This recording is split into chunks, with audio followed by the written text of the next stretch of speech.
My name is Ronald, and I'm a real cocaine addict. And first and foremost, I'd like to thank my higher power at this precise moment for my life. And I always like to give thanks to the Fellowship of Cocaine Anonymous for being here for me, and more importantly, for being free. And I'm gonna get this out the way. I'm nervous as hell.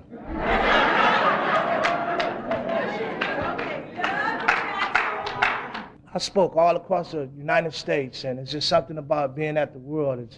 This one is something that's different. And when you got a bald-headed guy named Craig sitting in back of you, whispering in your ear things like, well, Ronald, if you blow it here, you know you're blowing it in front of the world.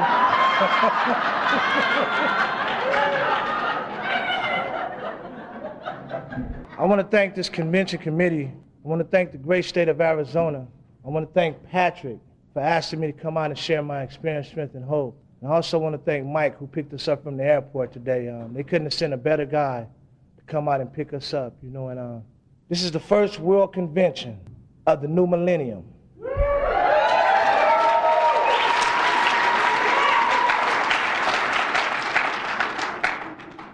And I'm the very first speaker.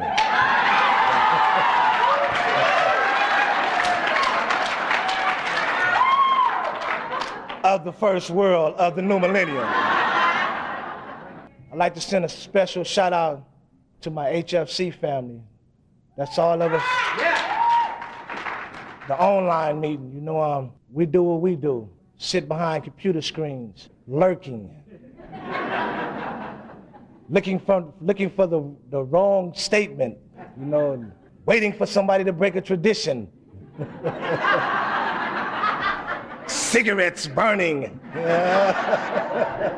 coffee getting cold, and we push that send key to let somebody else across the world know that we love them, and they reply back and say they love us too. And if you ain't online, if you're not on the meeting, I'm endorsing it, I'm promoting it. It's a great avenue, 2, 3 o'clock in the morning when everybody else is gone and everybody else is retired from the evening. I can sit there and type, and what I found out for me is that a lot of time I type down my experience, strength, and hope, and it started out being a problem. And before I push that send key, I'm already into the solution of the own problem that I basically created, and I don't even send it. Cocaine Anonymous is working in all areas, But I'm here tonight to share my experience, strength, and hope. That's in the big book of Alcoholics Anonymous, even before you get into step 1. And that's one of my favorite passages of the big book of Alcoholics Anonymous. Every day I try to make it my duty, I try to make it my business, I try to make it an obligation, a personal obligation for me to talk to another alcoholic or addict. And I know that begins my recovery for that 24 hours. And I got a greater chance of being around here. You know, I'm an advocate of the big book of Alcoholics Anonymous, and I'm an advocate of the 12 traditions, and I'm an advocate of sponsorship. I don't want to be up here at the world saying things like what you better do and what you got to do, and if you don't do what I did, you're going to get loaded, because I don't know. I'm here to talk about me, and I'm here to talk about what has happened to my life since September the 13th, 1993. A dramatic change has happened in my life as a direct result of a fellowship called Cocaine Anonymous. I want to thank Alcoholics Anonymous for giving Cocaine Anonymous permission to use their 12 steps and their 12 traditions.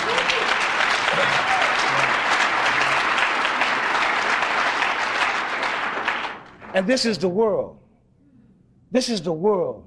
I mean, in 15 minutes of being here, there was London, United Kingdom. There was Flint, Michigan. There's Florida. This is the world. There's San Diego. There's Houston, Texas.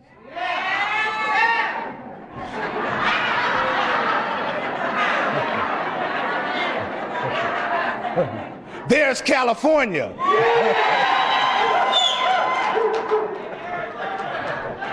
And of course, Arizona.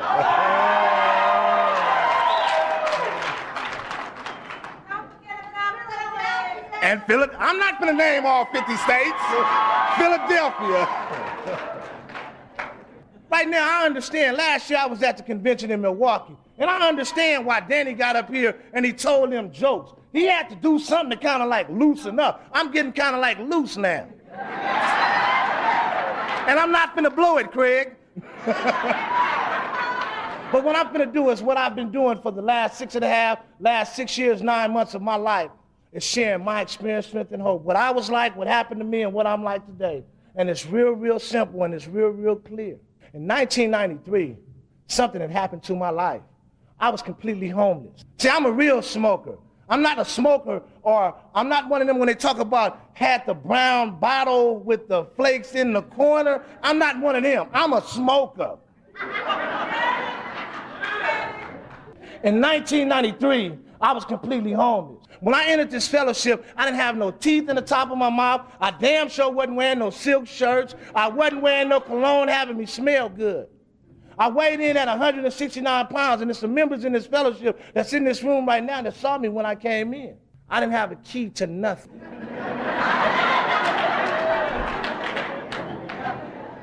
It's funny now.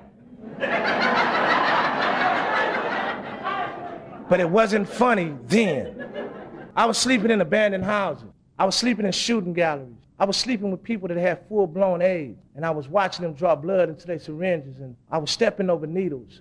I was living in a house that didn't have no windows, and no doors, no gas, no lights. And when I came into this fellowship, I was stuck in a place where I really didn't care if I lived or if I died. And I don't know if anybody has ever been there, but that's a cold place to be in. See, tonight I'm gonna talk about some insanity. I was a nothing, man, when I got here, and you don't have to convince me of that. I know that. My last run was not my worst run because I've been sober long enough to look back at some other runs and see where I should have been stopped. I look at some runs that if I'd have stopped way back then, I could be with the dinosaurs. I could be an old timer right now. But something happened on my last run, and that's where I'm gonna take this from. I'm gonna take this from my last run. Because no matter how far down the scale I go, it's something about me. I'm a real addict. I adapt. See, I have those experiences when I was smoking dope in penthouses. And I could walk to the window out there at one of them big old plush hotels by the airport in LA, and I could take me a hit. And I can walk over and get me a glass, and I could take a swig of some alcohol, whether it was Hennessy, whether it was Remy Martin, and I could blow the smoke out. And I could put the pipe down on its own plate, and I could watch the airplanes going to the runway in LA, and I thought I was living. Somewhere in the big book of Alcoholics Anonymous, it talks about those lower companions. I'm always seeking out the lower companions. And I'm one that like to draw off analogy. Because see, I know we got some new friends here that they probably gonna say, well, I never did what he did, so I can't relate. I was like that. But I'm so grateful I sat here long enough to learn how to listen, and I listened to learn, and now I can relate. Because being up in the penthouses, it gave me an opportunity to look down and say, if I ever get like that person down there on the streets, I'll quit. You see, it's mind over matter. That person don't have no willpower.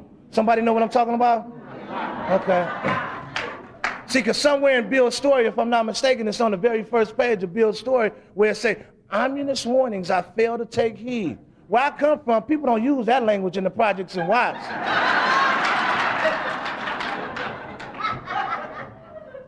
But since I've been here and I got with a sponsor that believed in dictionaries, and I had to look up words like ominous and find out that the definition was dangerous, evil. See, far before I stuck the pipe in my mouth, I saw what it was doing to other people. Ominous warnings, I failed to take heed. Somewhere down the line, I kept saying, they ain't got no willpower.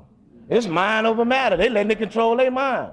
So while I'm up in this penthouse and I got all this money and I got all this dope, and I'm looking down at that street person saying, if I ever get like them, I'll quit. I failed to take heed to the ominous warning. Then one day I looked up and I was on the street looking up at that penthouse saying I used to be up there. But I'm a real addict, so what do I always do? I'm always seeking out a lower companion. So now I see the person that's pushing a shopping cart down the street full of aluminum cans and bumpers and vacuum cleaner parts and spark plugs, and I say, if I ever get like him, you know what? I'll quit.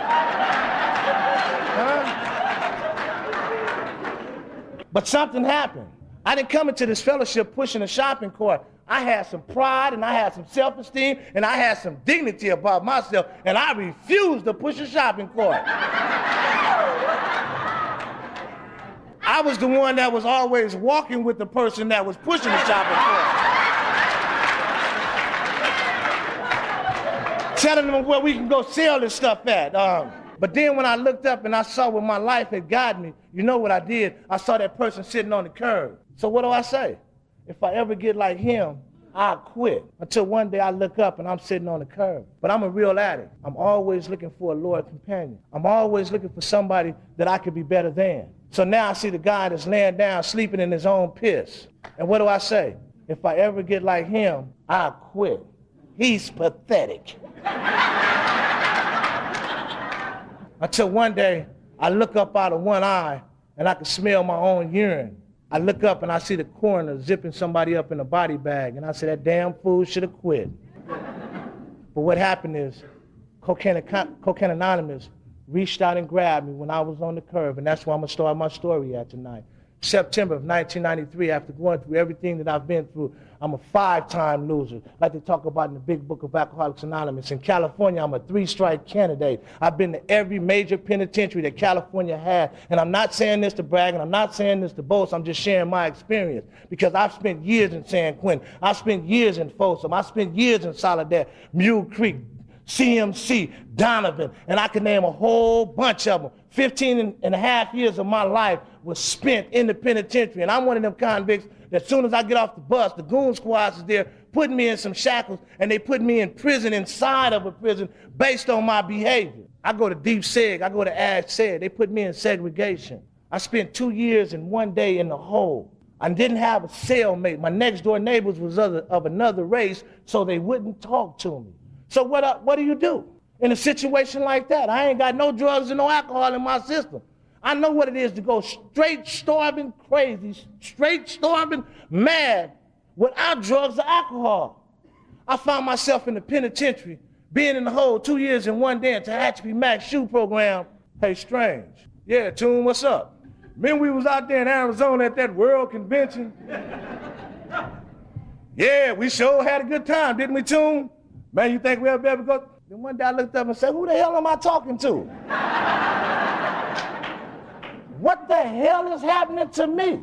See, I'm one of them convicts that I go to jail, I go to prison, and the moment they put me in a city police car, I stop getting high. Because everything that runs us into the fellowship of Cocaine Anonymous, whether it's crystal meth, whether it's the marijuana, whether it's the PCP, whether it's the crack, everything that runs us inside of this fellowship can be found in the penitentiaries in California. See, it's not uncommon, and the convicts know I'm telling the truth. It's not uncommon to see correctional officers loaded, copping in prison from convicts. It's not uncommon for me to see one of my homeboys OD on some heroin on the 5th tier.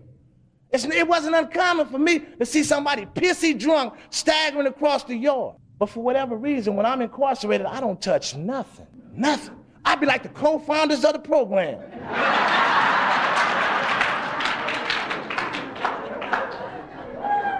Man, why y'all messing with that stuff up in here? Do y'all know where y'all at? Man, don't y'all know they finna take off on us in a minute and y'all getting loaded? Hey, Tube, baby, we don't want to hear that shit. But something happened every time I got released. Every time I got released, and I'm going to use this experience. After doing a long stretch, I get released from San Quentin Penitentiary. And I walk out that front gate with that correctional officer, and he was smoking that little bitty cigar. And he walked me over this bridge to the hospitality house, and I gave him $1. And they put me in a van, and they took me across another bridge, and I ended up in Northern California, in Richmond, California. And they dropped me off at a train station called a BART station. And I'm supposed to get on this train and travel over to Oakland, where I was going to buy a plane ticket, and I was going to fly back to Southern California, Los Angeles. And I don't know about nobody else because I'm sharing my experience, but before I get loaded, I'm always sober. I never woke up loaded to go get loaded. I've always been sober, and then I go get loaded. And not only that, something happens with me. I hear voices because so badly I wanted to go home to my family. So badly I wanted to go out here and find me a job. So badly I wanted to do all the positive, constructive things that life had to offer. But standing at that BART station, I guess the train just took a little bit too long because that voice showed up. And that voice said, hey, Toon, sure would be good to get a drink right about now. And I kind of like looked up and said, yeah, you're right. And I walked off that train station platform and I went and found the liquor store and I bought me a half a pint or a pint of Canadian Club, and I had never drunk Canadian Club in my life. And I took me a big old long swig. And that voice came right back. I bet if you walk down that street and go up that hill right there, you can find some friends just like you. And I was like, yeah, you're right. And I walked down that street and I went up that hill. And if anybody is here from Northern California and they know anything about Richmond, I was up in Easter Hill. Somebody said, uh-oh, But I failed to take heed to the ominous warnings. I didn't hear you when you said, uh-oh. I walked up that hill and I found us. I found the convention. They was all out there welcoming me. And in California, I don't know about in other states, but in California, I don't know about any other parts of the world, since this is the world. I don't care if you do 6 months or if you do 35 years. When you get released, all you get is $200. If you made any money or your people put some money on your book, you also get that. So I had a little money on my book. And I got up here with these friends, these new friends, and we got loaded. Smoked weed, we smoked angel dust, and we partied for 2 days. And then all of a sudden, I started hearing questions like, man, you sure you ain't got nothing left? Nah, man, I ain't got nothing left, man. Then they start stretching. Well, man, I'm finna go to the pad, man. What you gonna do? And they all left me. And all my personal belongings that I had, they were all gone too. Somewhere in the big book, it talks about those fair weather friends. When everything was fair, they was there. But when they saw the storm coming, they fled. And I was all alone. And this lady heard me crying, and I got a chance to share my experience with this lady, and she put me in her car, and she took me over to Oakland, and she bought a one-way ticket back to L.A. And I would really like to tell y'all that I've been sober from that moment to this moment. I really would like to tell y'all that.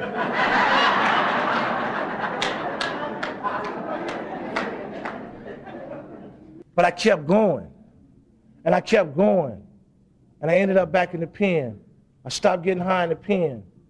I got released. I celebrated, and I kept going, and I kept going. I got rearrested. I was back in the pen. I stayed sober. Now, I'm in Cocaine Anonymous, and y'all showed me a recipe how I could look at those experiences. Y'all finally gave me an answer to some questions that I have been asking for a very long time. Like, how come they can do it and I can't? How come every time I say I'm only gonna spend $5, I spend everything that I have? How come somebody give me $1 to go to the store to get a loaf of bread, I can't make it back? Somebody said for a week. I'm a convict. For me, sometimes it was years. September of 1993, I was at the lowest point of my life. This last run, it was different, because everything I touched wasn't geared to turn into gold anymore. I was having half a hits, if it's a such thing. Ain't it funny for the real smoker, how in the beginning I had a plate for the pipe, a plate for the dope, even a plate for the razor blade. I had Q-tips and Bacardi, and I could do it right. I could put me a big old rock up on this pipe with this big old bowl that circled all around Tempe, Arizona, and I could take me a good one, and it was so big it would even rumble. And I even hold the nostrils, you know, hold that one thing up in there.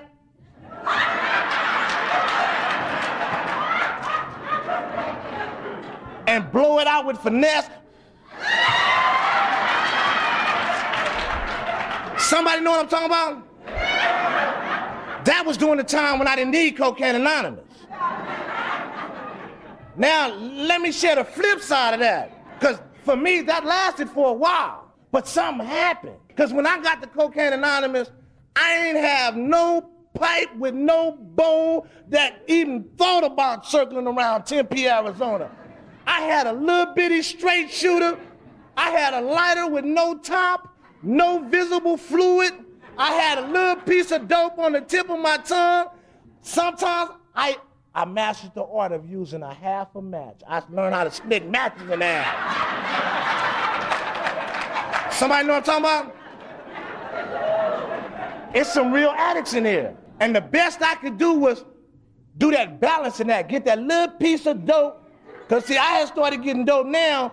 67 cents and a bus token was getting me a little something, something. And I would do the balancing act, and I'd be up there, and I'd shake the little lighter with no fluid because it still had the fumes. I'm no dummy. And I would light it, and I know it was going to give me that same sound effect, that same sensation. You know what I'm talking about. And all of a sudden, I light it, and the wind would stop blowing, and I hit it, and the best sound I can get was... But see, some of y'all is laughing now. I told y'all I'm an advocate of the 12 steps. And what I found out for me in step 1 is, it wasn't the big one that set me off.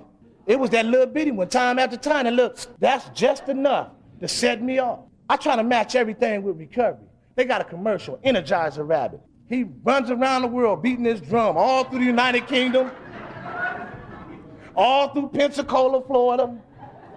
They done showed him underwater. They done showed him with Alfred Hitchcock. They done showed him up there on the rings around Mars. But they ain't never put him in the room with a real addict that had a whole bunch of dope.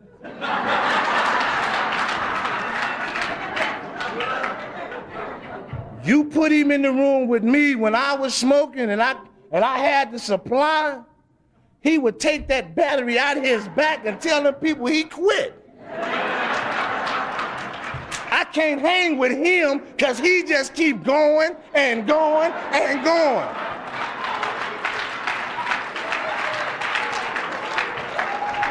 No matter how great the wish or the necessity, I just couldn't stop once I got started. So what happened? 1993, I'm sitting on the curb.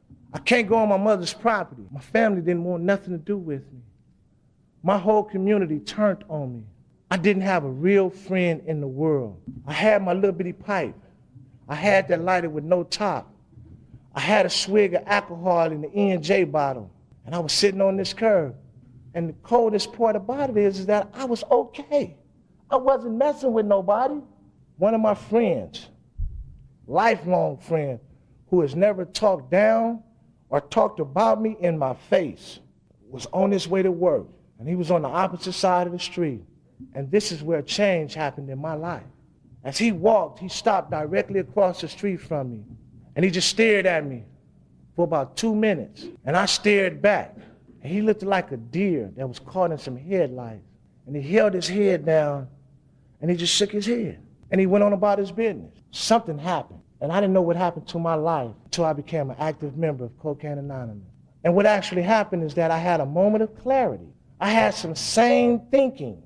I had some clear thinking. And the very first thought that came to my mind was, man, I used to go to the movies every week. What happened? I used to have a woman that used to be proud to say that I was her man. She even had a couple of fights over me to prove it.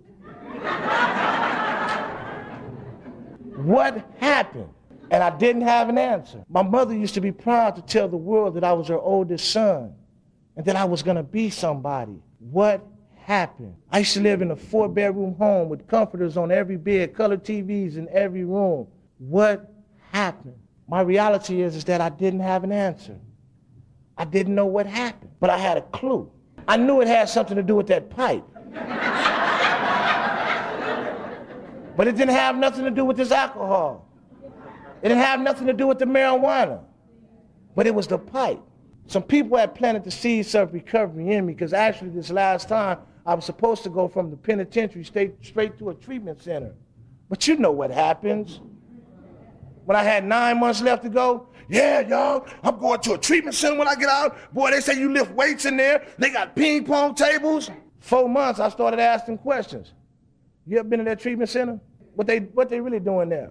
30 days before my release? I'm like, man, I don't know about that one, man. I ain't had nothing in a while. 2 days before I was released, I think about it.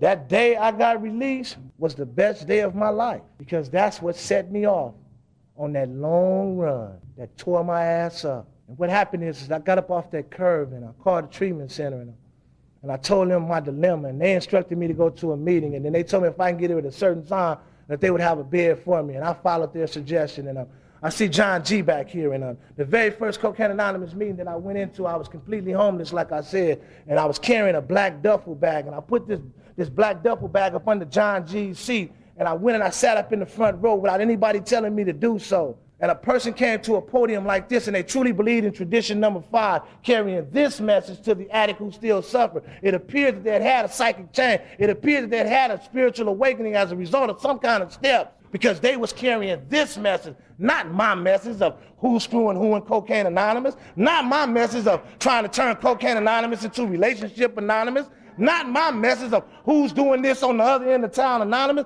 Somebody was carrying a message that had enough depth and weight to interest and hold me. That's why I made a pact with my higher power as long as it's you that keeps me separated from drugs and alcohol, I promise you, I'll travel this world carrying this message to the best of my ability. I run to my sponsor if I got relationship problems. I run to my sponsor if my thought patterns is like Jeffrey Dahmer. I don't bring that up here no more, because see, in the beginning, I had to learn how to share, because the people that's from South Central, because see, South Central is in the house tonight too, and they're going to be here all this week. But the people that's here like Zena and Ronald White them and Lisa them, they know when I first came in here, the best message I can carry from a podium like this was, can't none of y'all in here whoop me.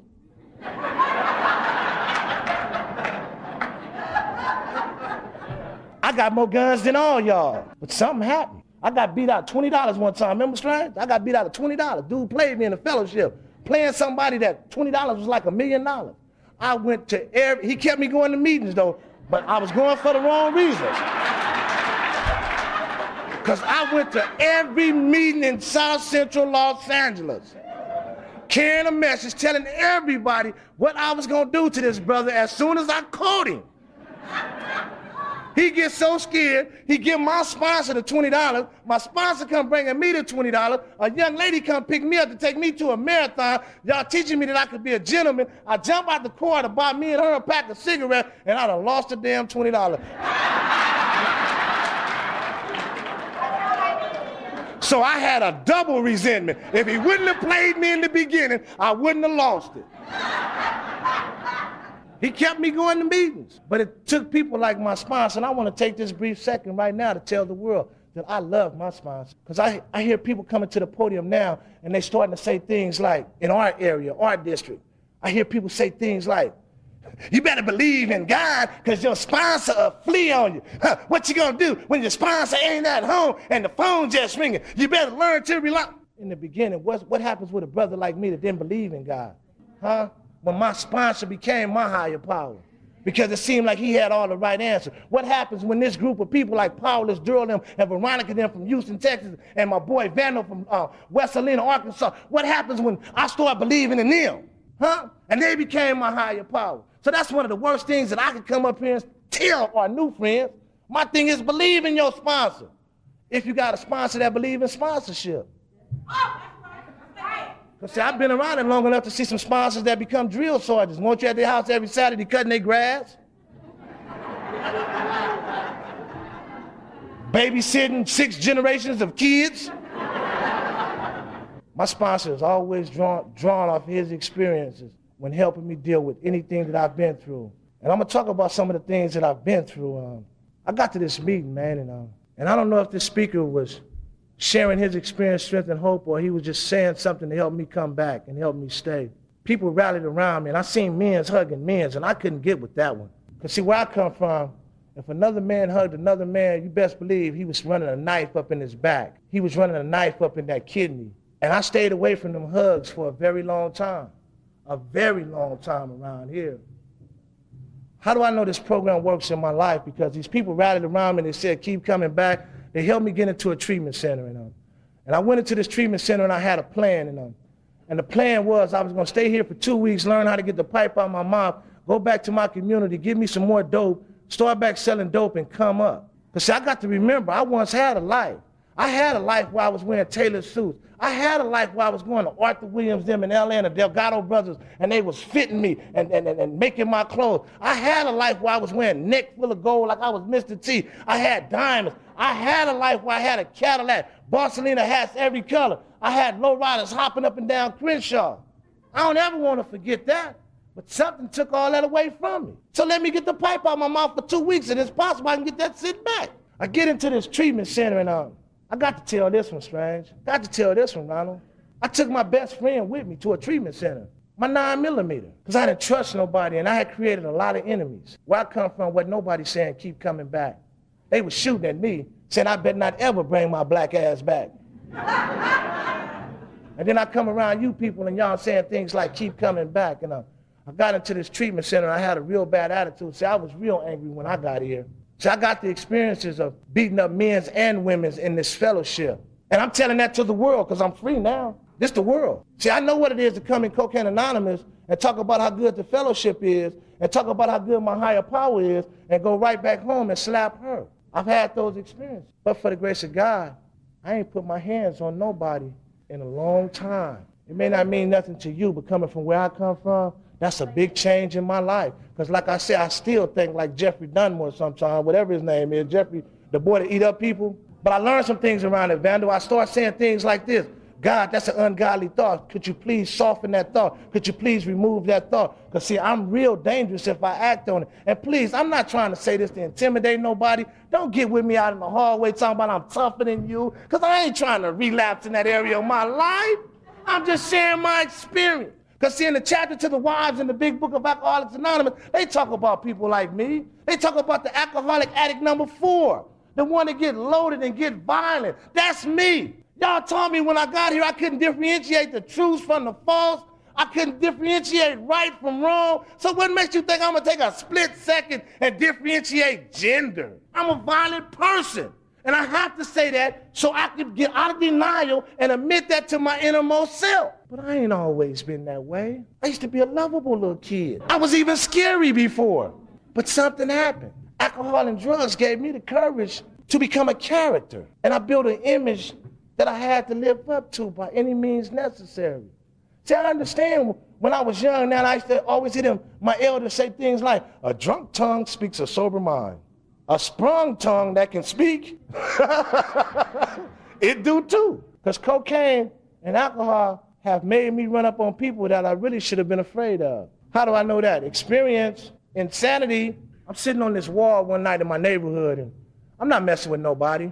Got me a piece of dope, got my pipe, got me a lighter, and I'm just sitting on this wall, just lost in thoughts. And a car pulls up and parks a few feet away from me. And I hear the two guys in the car conversating, and the driver asked the passenger who was from my neighborhood, he said, who is that guy right there? And he said, man, that's punk-ass Kartoon. He ain't what he used to be. I beat him down anytime I feel like it. And I know I ain't did nothing to provoke this, and I'm looking over there and I say, I don't give a damn how smoked out I get. He'll never whoop me, not him. I didn't know what resentments were until I became a member of Cocaine Anonymous. But that quick resentment was festering. Oh, he'll whoop me anytime he think he will?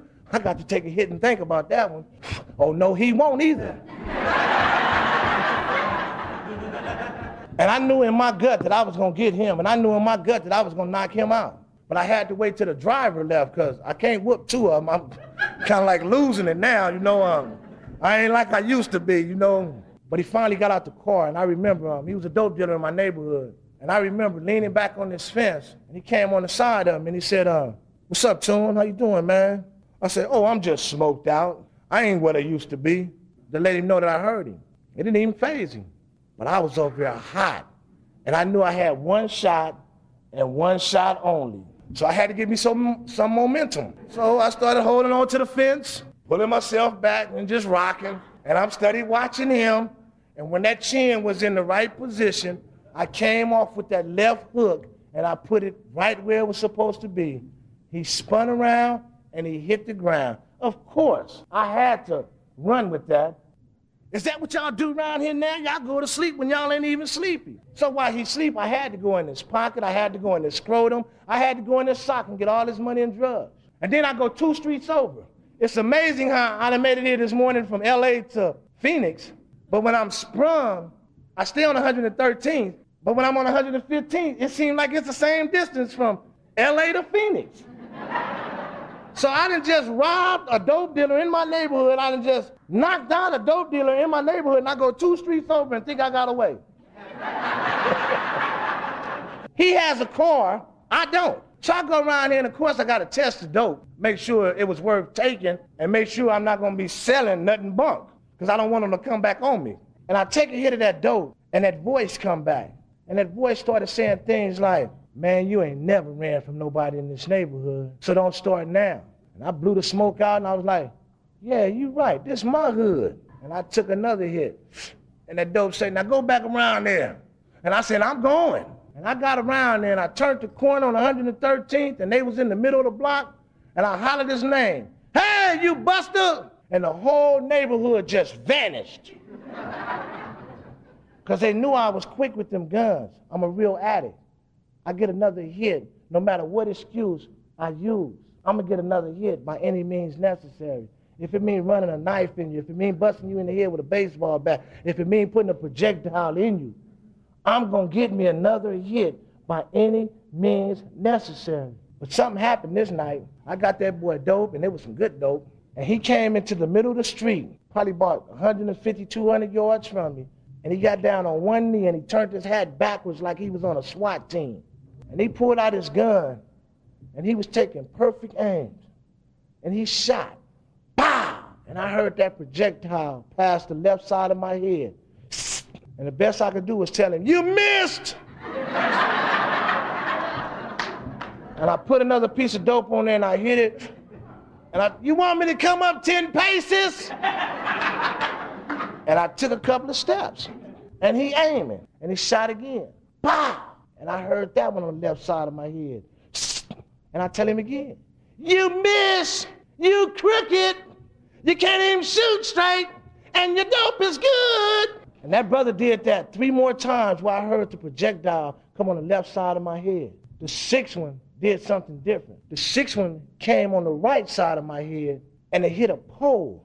And it did something that I had only seen in cowboy movies. It made that noise, that ricochet noise, pew! And I looked, oh shit, he's shooting at me.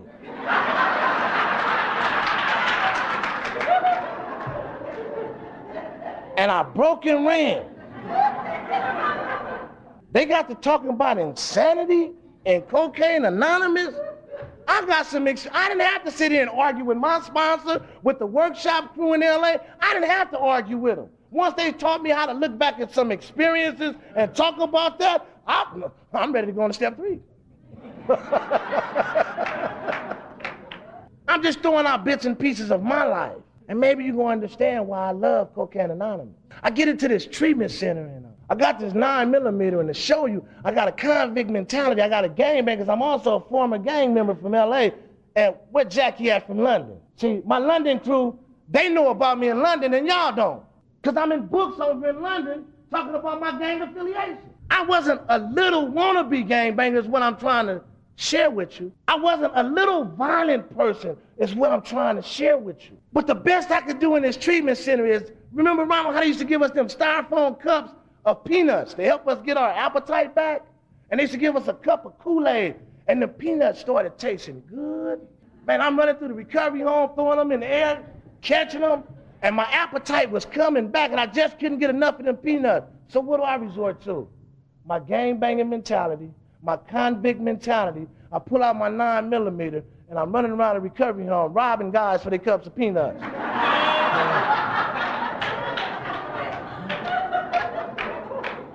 And then I put it in their face and say, "You better not tell, fool."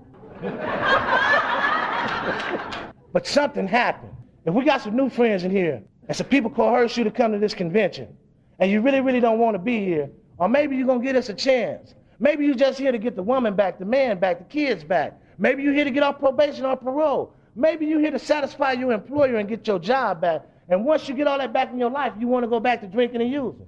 I suggest that you just keep coming back and hold on to that plan. Because what happened to me just may happen to you. Your plan may be altered. Remember, I told you I only wanted to stay for 2 weeks. Man, this has been the best 2 weeks of my life.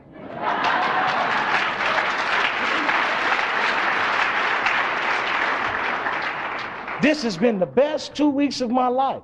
Because see, what happened is we had members of Cocaine Anonymous coming to our treatment center, coming to the meetings that we had to go to at nighttime. I didn't understand some of them, because some of them was on the intellectual side. They was running up to the podium, and they were saying things like, pitiful, incomprehensible, demoralization. You don't do step 4, you don't do step 9, you're going to get loaded again. And I couldn't understand none of that. The hell I need to do some steps for? We got an elevator in our recovery home. Because nobody was explaining what the steps were about. They wasn't really explaining what the steps had done in their life.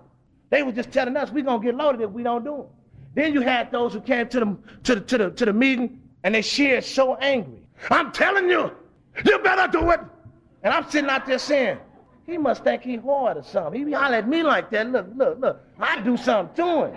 But I finally heard some people that believed in tradition number 5 carrying this message to the addict who still suffers. Man, I finally heard some people who appeared to have had that psychic change, or maybe, just maybe, that spiritual awakening as a result of doing some 12-step work, and they was carrying the message of recovery. Because on the 12th day, which was September the 25th, 1993, at the Friday night meeting, that's where the hope was instilled in me. I knew from that night that I had a great chance at getting my life back. I didn't know about a better life, but I knew that the hope was instilled in me. And what happened? 3 ladies came in here. See, I'm not one of y'all that run around here saying, women work with women's, and I want the men's to work with the men's because a woman will save your life and a man will pat you on the butt. I've been around here long enough to see other women's pat other women's on the butt anyway.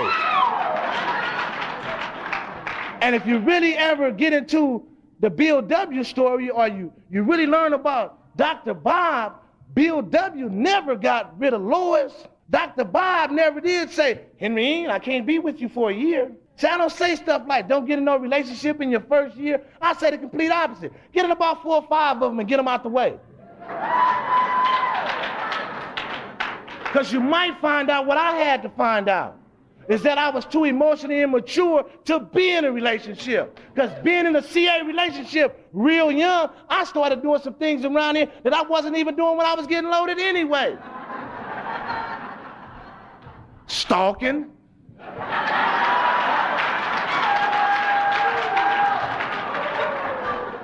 I seen some of y'all in them underground garages with me. What you doing down there, man? Oh, I'm just taking a shortcut. No, you stalking too, yeah. Huh? Questioning her after the meeting? Why you was sitting next to Craig? Huh? 2 meetings straight, you sitting next to Craig, huh? Why you got Mike's phone number? Huh? What do you want to talk to you about? I wasn't even doing that when I was getting loaded, because when I was getting loaded, I didn't give a damn what you did. You know, you make sure you get $5 from Craig, whatever y'all do. Yeah. I heard he was a trick. Yeah. His little sidekick Mike too. Yeah. You play him right, you might get his car. But I understand now. I understand. And the people that I work with, I don't get into their relationships, and the reason is because when we talk about sex in the big book of Alcoholics Anonymous, it don't talk about relationships, but I have to turn this into relationships. On page 69, it clearly says that we all have sex problems. But I have to turn it in. We all have relationship problems. Many of us need an overhauling there. But then it goes on to say, we like to stay out of this controversy because we don't want to be the arbiter of anyone's sexual conduct. We do not want to be the arbiter of anyone's personal relationship. My sponsor, he taught me how to reuse the dictionary. I had to look up the word arbiter, and it said having the power to decide or judge for another. I can't tell my baby who to be with, but I tell you one thing, I can tell my 2-year-old who she gonna be with and who she ain't. She don't have the power or the capacity to make those same decisions or unsane decisions yet. But me working with somebody, my sponsor taught me a long time ago. He said, man, you ain't gonna change a damn thing in your life regardless of what the fellowship say. You ain't gonna change nothing in your life until you hit a bottom in that area. And then when he allowed me to hit a bottom in that area, guess what? It was me that went to him saying, I think I'm ready to change.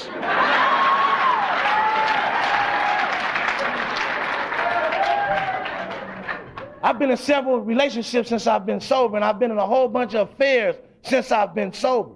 You know what ruined many other relationships? Me coming to the fellowship, asking for some suggestions and some advice, getting suggestions and advice from people in unhealthy relationships. It wasn't working behind their closed doors, and I'm trying to take on what they just taught me, and it's tearing my shit up. But the coldest one was when I'm going to this brother and I'm confiding in this brother and I'm opening up to this brother, and he appeared to be my closed-mouth friend. And I remember one night he patted me on the back. He said, man, you just growing around here. Keep doing what you're doing. And the very next morning I was at my girl house at 7 o'clock in the morning. The door just happened to be unlocked, and I walked in, and the same brother that patted me on the back last night was in the bed with her. How do I know the program worked? Because I was able to throw my hands up that time. I was able to throw my hands up and feel what I had to feel because I was hurt. I had never experienced nothing like that in my sobriety. And I was able to bag out that door and say, y'all ain't got to stop because of me. I ain't saying I'm going to just let you keep doing that. Don't get it twisted. But why am I experiencing so much joy now? Why? It's real simple. I've never been with nobody that's been completely faithful to me because I've never been completely faithful to them. Now I take a chance. And I kind of like this faithfulness shit, you know what I mean? You know, old girl go buy me a shirt and some slacks, you know what I'm saying, baby? You got to represent. I told her sponsor, New Year's Day, I said, I'm stepping out. We ain't in the closet. I'm telling the world this. So when they get back to LA, it'll be late. The world already know. But New Year's Day, we made a conscious decision. I made a conscious decision. We stepping out. We stepping out. And we've been stepping. And we've been enjoying life. And she's at the world for her first world. And I'm so happy. Yeah. I'm happy. And she's happy. No more controlling. No more checking pagers. Them days is, oh, my sponsor called that shit dollar pain. You picked up her pager, you looked at the number, you dialed that number back, and old boy say, hey, babe, this you? Man, who you think you talking to? Oh, I thought this was this her number on my caller ID. I don't play that shit no more. You change around here. I change. Only because I hit a bottom. I don't care how bad you talk about me. Me and my sponsor, my girl, we went out to dinner tonight, and we were sitting at the table, and we were just talking about some different experiences. Just different experiences. And the beauty of the program is, if you be new, run to your sponsor with all your problems. That's my suggestion. Don't run to the dope man with them. I used to run to my sponsor with all my problems. Every problem. I used to bug the shit out of Ronald White back there with all my problems. And they would listen, and they would listen. And they would give me some healthy advice, and they would keep it off the other person, and they would always make me keep it on me. And then 6.5 years later, not only do I go to my sponsor today with that problem, or not only do I sit down with Ronald with that problem, but I also bring the solution with me. That's different for me. And I feel so good about that. So good. I still, when I'm uncertain, when I'm unclear, I'm not afraid to ask questions now. And you know why I stay out of controversies now? Because I don't share everything from here. I don't do things that I used to do no more. It's real simple. Man, it's so simple, I missed it. Man, why they talking about me, man? Well, they saw you coming out the motel with her 3 o'clock in the morning, but you talking about you loving her? They supposed to talk about you. I don't even know where that shit came from. Zena said this was going to happen. But that's the truth. But let me get back to this so I can close down, man, because we at the world, man, and I'm setting the stage, man, and I want to set the stage so all the rest of the speakers come with a message of recovery. Because one thing that what I have learned over the years is, why they made me first? I'm supposed to be able to rebuttal somebody. I'm supposed to be able to do like Strange and Vandal them, you know, Ronald White them. Oh, the speaker was so good last night, wasn't she? Wasn't he? That's what Ellen and Danny them did all last year in Milwaukee. But I got to be up here talking about something happened a year ago and half the room wasn't even there. But I love Arizona, man. But what happened is, man, in September the 25th, 1993, 3 ladies came up to our meeting. And the first lady that came to the meeting, she was drenched in tears. I mean, she was just crying. And it wasn't that kind of crying where she was mad because I snatched her dope. It was them tears where this lady was in some kind of emotional pain. And I felt her tears. I felt her pain. And at this time in my life, I'm weighing in at 169 pounds. I don't have no teeth in the top of my mouth. The recovery home is forcing me to take 3 showers a day, and I'm being argumentative about taking a shower. I had to put my tennis shoes outside the room door at nighttime because all of my roommates then was complaining. And I still ain't got with that one because I didn't smell nothing. They had to give me clothes. I didn't even have a change of clothes when I got here. But when this lady came to the podium, I'll never forget, this lady said she had just left the hospital. Her brother was in the hospital. Her brother was in a coma. And when I heard the word coma, it made me zero in on her. Because, see, I know what it's like to get hit in the head with a baseball bat in July and don't come out of that coma until August. Based on my behavior when I'm smoking. And when that lady talked about that coma and I'm looking in her mouth, she said she had just came from the hospital and her brother was in a coma and she was in there with a face towel and she was washing her brother's face and she was holding his hand and the nurse came to the door and said, ma'am, could you leave? We have to do something with your brother or our patient. And she said, ma'am, just give me just a couple of more minutes with him, please. Just a couple of more minutes. And the nurse said, okay, I'll be back in a couple of minutes, but you're going to have to leave. And she said the nurse left, and she washed off her brother again, and she started, for whatever reason, watching a heart monitor machine. You know, the one be going toot, toot, toot, toot. And she said a few minutes later, the nurse returned. And the nurse said, ma'am, you have to leave because we have to do something with your brother, our patient. And she said, okay. She wiped her brother off. She bent over. She kissed him. She squeezed his hand. And when she turned to walk, when she got to the threshold of the door, that heart machine flatlined. Boop. And she said all the nurses and all the doctors ran into that hospital, into that room. And she said no matter what they did, they didn't have the power to revive her brother. I didn't understand what she was talking about when she was talking about that power. The best I can come up with is she must went to a cheap-ass hospital if they ain't got no plugs. But she was talking about a whole different type of power. A whole different type of power. She said her brother died. And instead of her going to get loaded, she came to this meeting. And she said the moral to her story was, if you come into this program and you hold on to this program, one day at a time, you can have a heartbeat for the rest of your life. And I never heard a sentence put together like that. And I said, damn, I can have a heartbeat one day at a time for the rest of my life. And I wanted that heartbeat. And then it dawned on me, I can't turn my heart on and off anyway. What's she talking about? But it was the next sister that came up to the podium. And this sister was powerful in South Central. She carried a message to many in South Central. So I'm from the LA area. I'm from the South Central District of Los Angeles, but I reside in Watts. And this lady came up, and as she was walking to the microphone, I get a good look at her. She was dark like me. She had her hair cut just the way I like it cut.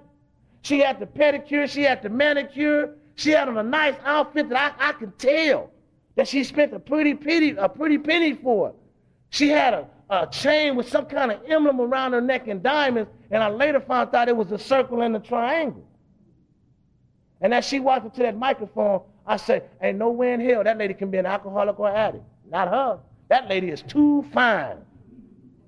I said, she got to be some type of sociologist, some type of psychologist. She finna come up here and deliver a message and gonna show us how to get the pipe out of our hands. But she bust my bubble. That lady came up to this podium and she said, hi, my name is such and such, and I'm an addict. And my mouth fell open. I couldn't believe it. See, it might be somebody in here tonight looking at me with a haircut, looking at me with a shave, saying, I can't believe he's a real smoker. Don't let the outer appearance fool you. Don't let the outer appearance fool you. I'm a real cocaine addict. Not saying that there's some generic ones, but I'm a real cocaine addict based on the brief description that it gives in the big book of Alcoholics Anonymous. This lady went on to share her experience, strength, and hope. And this was the message that just drove that hope into me. This lady said she remembered one night when she was on a run. She had a pipe in one hand, she had a syringe in the other hand, and she had a man penis in her mouth. And I said, my God, man, did you hear what that lady said? Do that lady know where she at? Because at this meeting, there was about 200 to 300 people. And she said it, she didn't whisper it. She said it with authority. I only had 12 days. I didn't know that she had done some things around there where she became so free within herself that she could share and talk about herself in a way that she didn't care what you thought, felt, or said about her. Then I started getting mad. The lady said she had a pipe, a syringe, a pipe in one hand, a syringe in the other hand, and a man penis in her mouth. And I started scanning the room. And I was trying to find that brother's face that was going to light up like, yeah, that was mine too. And I was going to do something to him because my head had started talking to me again. And my head in the front row was saying, I know she want me.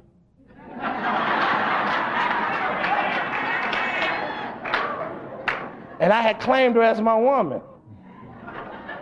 And she went on to share her experience, strength, and hope. And this is the message that she delivered. And if there's any of our new friends in here, I've added some things to it. But it still remains the same. And it wasn't my original statement or my original story that I heard. But I know this is where the change came in my recovery. And what she shared wasn't, this is not just for our new friends, this is for anybody.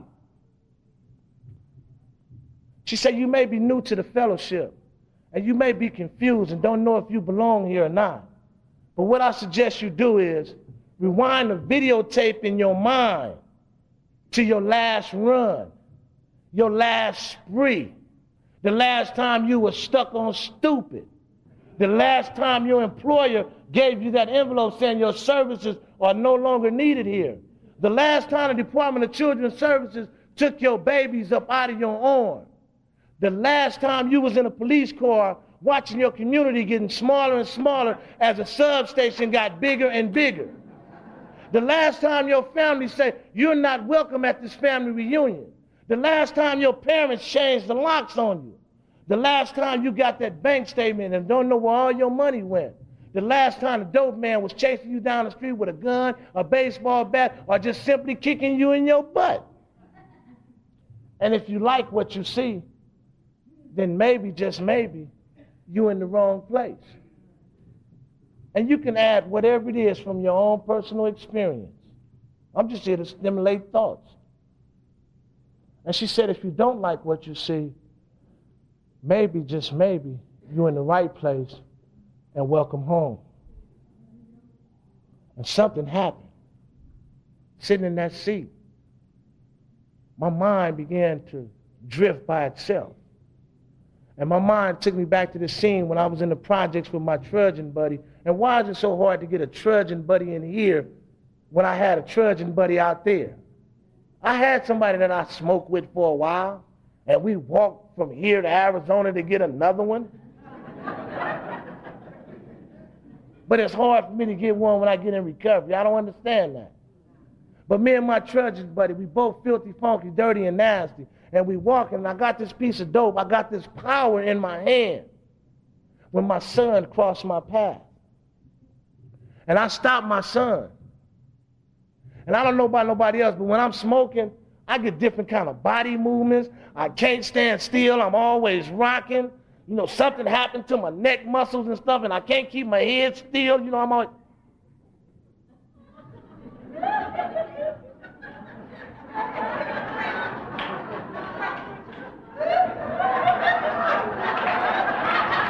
Somebody know what I'm talking about? I'm a real addict.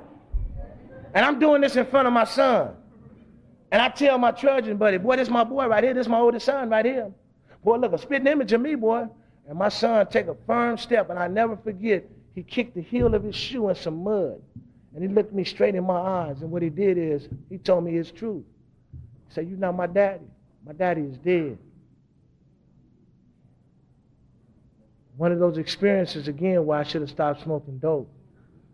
But I had the power in my hand, and I couldn't. So what I do is, I come up with what I always come up with, something smart to say. Boy, you just like your mama. Get your ass on out of here. But in that treatment center, I had to feel what I didn't feel way back then. Then my mind go to that scene when I stuck my key in my mother's door, and the lock wouldn't turn no more. And I'm bamming on her door, and I'm ringing her doorbell, and I finally left off her property, and I went to the phone booth, and I called back home, and I said, yo, Ma, check it out. Something wrong with the lock. Come open the door. And by the time I made it back to my mother's house, my mother had slid outside and put a chain and a lock around her fence. Not to keep you guys out, but to keep her own flesh and blood out. I had to feel that night what I didn't feel way back then when I had the power in my hand. And my mind kept going to scenes like that. And I won a big book of Alcoholics Anonymous that night in a raffle. And when I took that book back to my room, I had a roommate that kept calling himself a funny name. He kept calling himself a chronic relapser. And one thing about chronic relapsers, I don't talk down on nobody because I know what cocksuredness means. The big book taught me about cocksuredness. You know, like pulling up to the gas station, talking about, look at that smoker right there. No, you can't pump my gas. You better get out of here, you smoker. Oh, people go out on cocksureness. Only difference between him and me is that I have a desire to be sober. And I'm doing the things that I have to do to remain sober one day at a time. This chronic relapsers say, man, if I was you, I'd read the pages in that big book of Alcoholics Anonymous. You could find you in that book. And I do what I always do. I had something to say. I say, man, I heard what they said up at that meeting. They said that book was written in the 30s. Fool, I wasn't even born. Ain't nobody written no book that could tell me nothing about me. And besides, it was written by some white folks that can't even cook collard greens. And I threw the book across the room.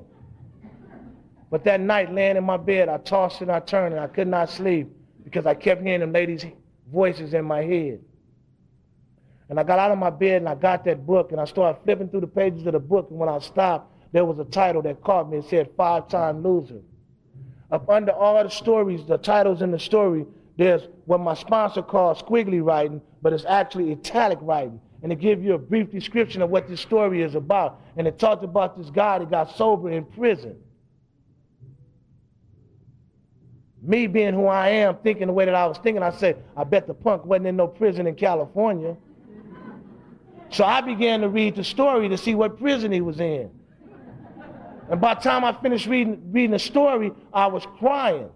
Because not only did I relate to him being a convict, I related to him being an alcoholic, but more important, that guy was a father. That guy had a son and a daughter just like me. And I hadn't had an opportunity to be a father, man. I watched my kids grow up on pictures while I was in prison. I got a son in the feds right now, 19 years old, right now. He couldn't learn from my experience basically because I wasn't there to share my experience with him. I got a 13-year-old. I got an all right relationship with her. But this program, my sponsor, people like Zena them, people like Keisha them, this whole fellowship has put me back in the position today where I can stand up here and tell the world that I'm a single father today. I'm raising a 2-year-old, a girl at that. A beautiful, happy, healthy baby that calls me Dad. And what she's saying is, every time she's saying Dad, she's actually saying in her mind, thank God for CA.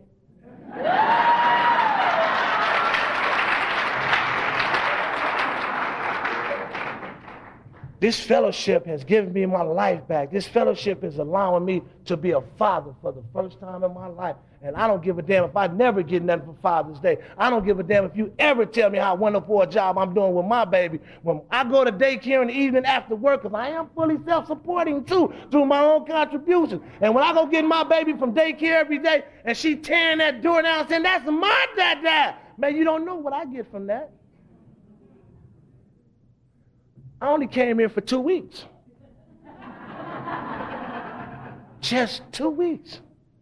Ex-gangbanger, real addict, 3-stripe candidate. Today can stand up here and say, I'm a man. I don't need you to validate. In the beginning, I needed you to validate. I'm doing better than good, even when I'm doing bad. Today, my parole officer isn't my higher power. Today, I'm my own parole officer. I'm my own warden. And I'm no freak, because I don't run around my house pulling my pants down, spreading my butt cheeks, and cough. I'm the coolest P.O. I know. That's right. And that's only because of Cocaine Anonymous. It's only because of Cocaine Anonymous. But when I read that story, after hearing them ladies, I knew in my gut that I had a chance to recover. At 38 days in this program, I did not pick my sponsor. I did not go to my sponsor because my sponsor has spoken at the world several times. I did not go to my sponsor because he fly all over the United States. I had never even seen the man. I went to a woman in this fellowship, and I asked her, what is a sponsor? And she said, a sponsor is nothing but a friend that has found the solution to the problem that you still have. I said, what, getting loaded? She said, no, baby, that ain't your problem. I said, it is my problem. She said, no, it's not. I said, well, what's my problem? She said, you don't know how to live. I said, I got you on that one. I know how to live. And she looked me in my eyes and she said, when the last time you paid a mortgage or you paid rent? When the last time you got a check from an employer? When the last time you bought your mother a birthday gift, a Christmas gift? When the last time you paid child support? When the last time you spent some quality time with your children? And everything that she said, it's like she had a knife in my gut turning it because I felt it. And real humbly, I said, you may be right. I might not know how to live. Can you help me find a sponsor that could tell me to sit down, shut up, and listen? Because if I get a soft sponsor like Craig,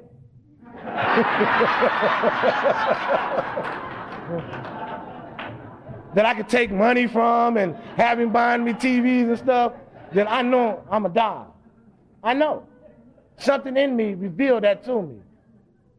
And what she did is she said, I know who's good for you. And she took me by the hand and she walked me outside this meeting hall, and right there in front of this trash can, there was this man who had a mohawk haircut. He had multitudes of earrings in both ears.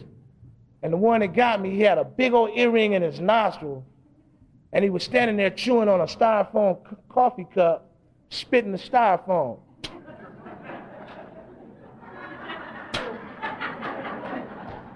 And she was holding my hand and she said, there we go right there, asked him. And I looked at this man, I don't give a damn what penitentiary I've been to, how much gang banging I did. I just stood there and was just like shaking my head left and right. And she said, I said, asked him. And I stood there and he was just spitting up that cup. And she said, asked him. And I was like, so she stuck her nails in the palm of my hand. And for the first time, I followed the suggestion. And I like to tell y'all that I walked up on my sponsor with all this hardcore ass background that I got. And I like to tell you that I said, yo, check this out, chump. You sponsor people. I would really like to tell y'all that. But that night, looking at this brother, what came out of my mouth, excuse me, sir.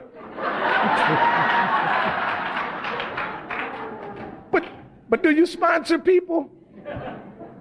And he told me yes, and he started talking to me, and I told him I was in a treatment center, and he gave me his phone number. He explained to me that he was working in another part of California for the time being, and that when he come back, he wanted me to get as much as I could out the treatment center, and he would start working with me. But he told me to call him. And you know that was one of the hardest things for me to do, Craig? I would go downstairs to the treatment center phone booth, and I would put my money in there, and I would like dial 6 numbers, and I just couldn't dial the 7th one. I didn't know what to say. I didn't know what he was going to do. And this one particular time, I dialed a 7 number, and it was this pager, and I put in our number, and in about 30 seconds, he called right back. And I picked up the phone, I said, hello? And he said, yeah, somebody called. And I said, yeah, this Ronald, you know the tune, man. I met you at the Mint. And he started talking about recovery, and he told me just to hang in there. And that was 38 days in this program. At 4 months, he started taking me through the big book of Alcoholics Anonymous. And it's there I started getting answers to the questions that I didn't have an answer to. I found out why I couldn't stop. Nobody in here diagnosed me. I was able to diagnose myself. And my truth is that I am a real alcoholic. I am a real cocaine smoker. I am a real addict. I found out something about something called a mental obsession. Man, that thought that overrules and overrides any other thought that can enter my mind. It made me forget that I just knocked this dude out on 113th, went over to 115th, took a hit, and went right back on the same street and let him shoot at me. The phenomenon of craving that would make me outrun that Energizer bunny, where I just got to keep going and going and going. That's deep. And they told me that if I straightened out spiritually, because I had to find out what a spiritual malady was, malady, definition, disease, or disorder. Man, I came in there saying, fuck God. I smoked with the devil. When I die, bury me with 240 ounces by my head, 240 ounces by my feet. Put a 50 ENG on my chest and make sure my pipe is full of residue, because it's going to be awful hot where I'm going. Because see, I come from that household, a real religious household. My mother used to say things like, a disobedient child, days are numbered. I come from that household. My mother used to always say, every time you do something wrong, Jesus, God, and the rest of them see you, and they put an X in your bad boy box. So when I got to Cocaine Anonymous, I had the X5. God ain't gonna work in my life. How's God gonna work in my life when I'm sitting on the curb, I'm sleeping in vacant houses? Yeah, he working in my sister's life. She married, all her kids is by one dude. She been on her job over 16 years. They got new cars, they got a new truck, 2 ugly red dogs running around their swimming pool. Yeah, God working in her life. God working in my brother's life. He left the same environment I was stuck in. At 17, made a military career. Now he's a doctor. Yeah, God working in his life. He's married, kids. God ain't working in my life, but something happened in this program, and I'm going to end it with this. This program has removed a whole bunch of prejudice out of my life. I've been in long enough. We was at Camp Benton in the LA area a little while ago, and I heard a lady calling her higher power Spot. I couldn't talk about her. She was sober longer than me. She had a mobile home out there. Spot was working in her life.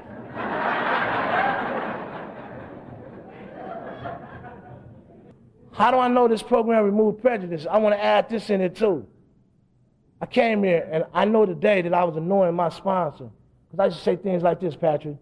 Man, I ain't kicking it with no white folks, man. I ain't messing with them with their blue eyes. No, not. And I'm not being a racist now. I'm sharing my experience, how it was almost 7 years ago. I ain't messing with no white people. White people ain't got nothing to say to me, man. They ain't from Watts. They ain't never lived in no projects.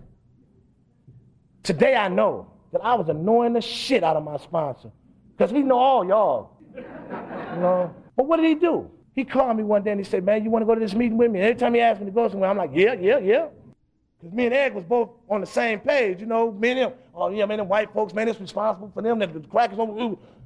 So he picks up both of us. We get on the highway and I'm just changing this little CD player. I know I'm irritated because I see how the people I sponsor doing my car, you know? I know now. And you just try to keep help them to stay sober, just be smiling, you know? And he get me out here to Riverside, and when we hit the corner where the meeting was at, I seen Harley Davidsons as far as the eye could see. And I'm looking at these bikes, and I'm saying, brothers ain't got Harley Davidsons like this. He turned the other corner, and man, it was nothing but whites. I mean, they had tattoos on their face. I saw swastikas. I saw lightning bolts. I saw bald heads. I knew what they was representing.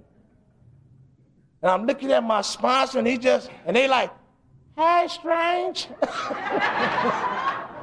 So I snatch his cellular phone. And I say, man, if any shit happens out here, I'm gonna get away. And I'm gonna call my people. I get out the car, and they just walking up to him, beards way down here. And they just hugging him. None of them look sober to me. None of them.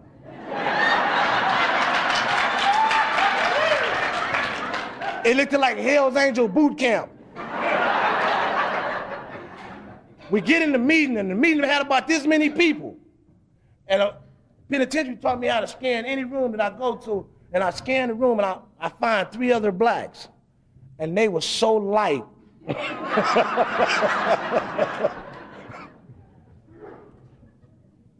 I sit there, and it's me, my sponsor, and Eric, and we sitting there, and they start reading the format. And all of a sudden, I find out they got a 20-minute speaker and a 40-minute speaker, and I've never seen a meeting like that. And they said, tonight our first 20-minute speaker is Kartoon from Los Angeles.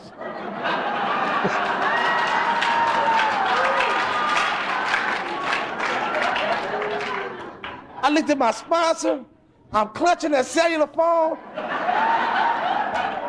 I say, who they say?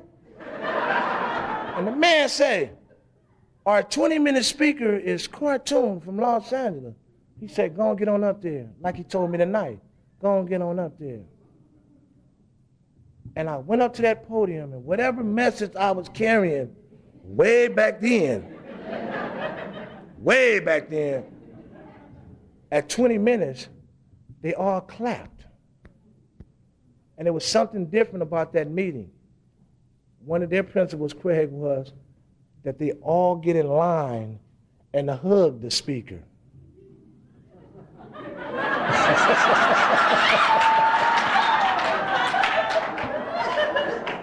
Y'all think I had a fear coming up here tonight? I stood there, man, and the very first hug,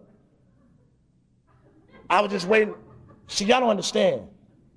I come from San Quentin. I come from Folsom. I come from Tehachapi Max. I come from maximum penitentiaries in California. And if a man ever get that close on another man, you best believe he's trying to take his life. And you talking about fear engulfed my life that night. Everyone that hugged me, I just cringed. And they would whisper in my ear, keep coming back. Thank you for the message. But halfway through, I wasn't as tight anymore. And by the time they got to the end of the line, I was like cool with it. I'm all outside smoking Marlboros and shit, talking about Harley Davidson.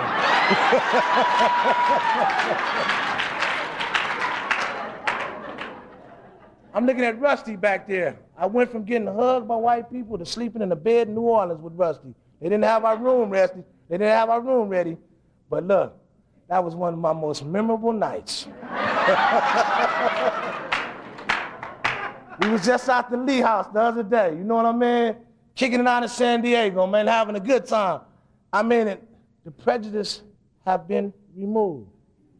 I don't care about what religion you from. I don't care about what sect, what denomination. When I'm offended is when you bring it to the podium. And you don't give me a fair chance to believe in what and who I believe in. And you want to force your religion on me. You know what I mean? This program has been good to me. My mother died since I've been on this program. And I'm not talking about in a convalescent home. I'm not talking about in a hospital.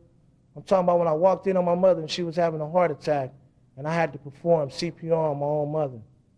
And I watched my mother take her last breath. I don't talk a lot about God from the podium. And you know why? If you stay sober long enough, you may have some experiences like me where you don't even think about a higher power. See, watching my mama in that state that she was in, I didn't think about no sponsor. I didn't think about no 12 steps. I didn't think about Razor's Edge in Arizona. I didn't think about no damn traditions. And more importantly, I couldn't even think about a higher power. But it was that experience that helped me to understand that poem about the footprints. When people thought I was a pillar of strength, maybe I was at my weakest moment in my life, and I let that power, allowed that power to carry me. See, I watched them zip my daddy up in a body bag. I was there for my grandmother when my grandmother died. I had an uncle sitting next to me, and he had a stroke and went blind at my grandmother's funeral. The very first day of the new millennium, I'm at a marathon meeting when my pager go off 911. Another uncle died. Was the fellowship there for me? Yeah. And that's why for me, it's my recovery first. And then it's my higher power. And then it's me and everything affiliated with me. Because there's been moments when I couldn't even think about a higher power, but for whatever reason, I made it to a meeting. And in that meeting, I heard people talking about the higher power, and I was reconnected some kind of way. So if I get to a meeting, or I call somebody on the fellowship, I got a greater chance of getting reconnected when I find myself disconnected. I'm learning to take the God suit off. It ain't as heavy as it used to be. Cocaine Anonymous has changed me. Responsibilities has changed me. A 3-strike convict. I emailed Craig about this one. A 3-strike convict. They've been in every penitentiary, get a job. Good job. And they allow me to go back into the Los Angeles County Jail. Walk through the same doors the deputies walk through. Going in these different modules, hearing people calling me by my nickname. Hey, Kartoon, can you get me out? I did that for 4 months, Craig, till they did a background check. They asked my boss to him, he been up in here? Him? We don't even want him in here in a meeting. But that experience showed me that Cocaine Anonymous, my higher power, has allowed me to do something that people would have bet their life on that I could have never did. I love Cocaine Anonymous. I'm grateful for this convention. Thank Arizona for having me out. If you're new to the fellowship, take a chance at change, and you won't be sorry anymore. I don't know if anybody got anything out of anything I said tonight. Zena told me earlier, because it's hard sitting in front of Craig. If you don't make it here, this is the world. I done spoke at a lot of conventions, but I ain't never felt as nervous as I felt tonight. And if I said anything to stimulate your thoughts, then I know I carried the message of recovery. I know that God used me as a vessel. Don't put me on no pedestal. You can look me straight in my eyes. There's some people in the fellowship that I don't even say good morning to. I don't speak to. And it don't do me no bit of difference. But there's more people in the fellowship that I say hello to. Check your emails sometimes. Check your phone calls sometimes. And that's only because of Cocaine Anonymous. The people that I named tonight, just throwing names out there, I say these names because they play a part in my recovery. They play a part in my recovery one way or another. And I know there's some people here that truly, truly love me like I truly, truly love them. I barely seldom see Vandal, but we was in Florida last month together, and for whatever reason, I love Vandal. I love Craig. When you hear me talking about Craig, that's because I love Craig. Craig did something early in my recovery. He flew me over to the Razor's Edge. And I was telling Mike on the way here, I still hold that Craig. He fly me over here, pick me up, take me, give me a bite to eat, rush me to the meeting, I speak. They rush me out like I'm Michael Jackson or Prince or something, get me back to the airport. I'm back in Watts, pulling the blanket up over my neck. When it dawned on me, when the news was coming on, man, I just went to a whole nother state. In one day. I can't tell people in my neighborhood about stuff like this. Because they're first, you lying. Arizona way over there. You can't, it takes 4 days to get there. This is my suggestion to the world.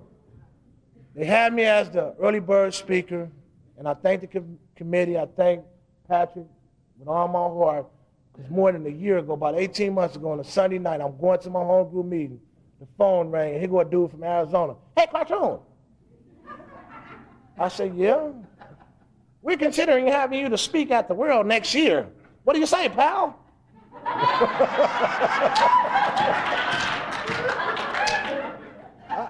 Okay. And then when we got out the plane today and they picked us up, Arizona, y'all the bomb. They sent 2 people to get me and my girl. They on the phone talking like Secret Service agents. He got 5 phones in his car, and you can hear him say, I picked up the package.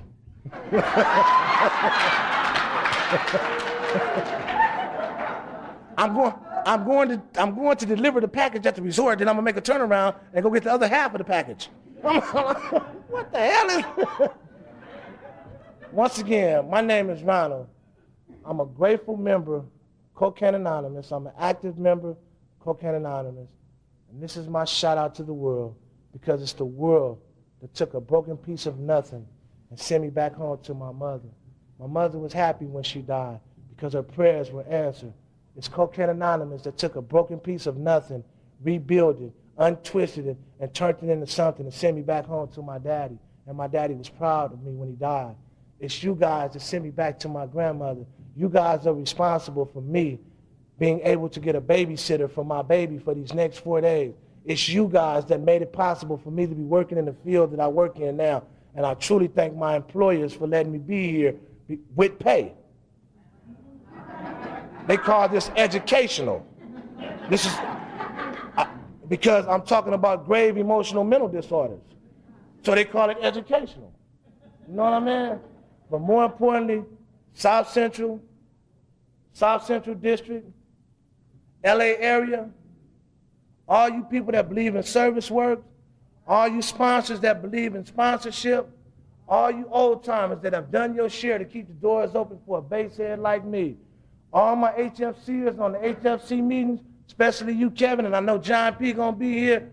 I want to say I love you all. This is the World Convention, the very first one of the new millennium here in Arizona. Let's have a good goddamn time. Thank you.